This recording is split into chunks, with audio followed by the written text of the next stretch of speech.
Blending techniques കുറച്ചധികം request വന്നിരുന്നു എങ്ങനെ അത്യാവശ്യം കുഴപ്പമില്ലാതെ ഷെയ്ഡിങ് ചെയ്യാമെന്ന് ചോദിച്ചിട്ട്. അപ്പോൾ ഇതാണ് നമ്മുടെ ബേസ് കളർ. പുതിയൊരു ലെയറിൽ ഷാഡോ കളർ പെയിന്റ് ചെയ്തിട്ടുണ്ട്. ഈ രണ്ട് കളേഴ്സും എങ്ങനെ ബ്ലെൻഡ് ചെയ്യാം. ഈ ബ്ലെൻഡിങ് സെക്ഷനിലെ ബേസിക് ബ്രഷായ മീഡിയം ഹാർഡ് ബ്രഷ് ആണ് ഞാൻ കൂടുതലും ഉപയോഗിക്കാറുള്ളത്. So get start.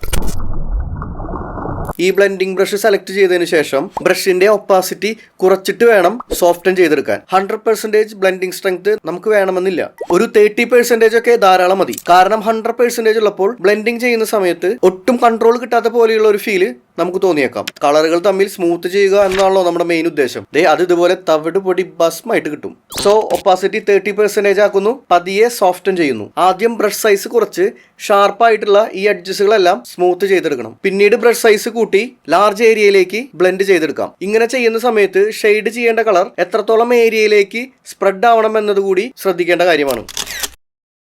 ഇവിടെ ഇപ്പോൾ കാണിച്ചിട്ടുള്ള റെഫറൻസ് ഇമേജിലെ ഈ ഷാഡോ ഏരിയ ലിമിറ്റഡ് ഏരിയയിലേക്ക് മാത്രമേ സ്പ്രെഡ് ആയിട്ടുള്ളൂ. അങ്ങനെ വരുന്ന സമയത്ത് നമ്മളുടെ യുക്തിക്ക് അനുസരിച്ച് വേണം ബ്രഷ് സൈസ് തീരുമാനിക്കാൻ. ഇതുപോലെ വളരെ ശ്രദ്ധിച്ചു വേണം ഷെയ്ഡ് ചെയ്തെടുക്കാൻ.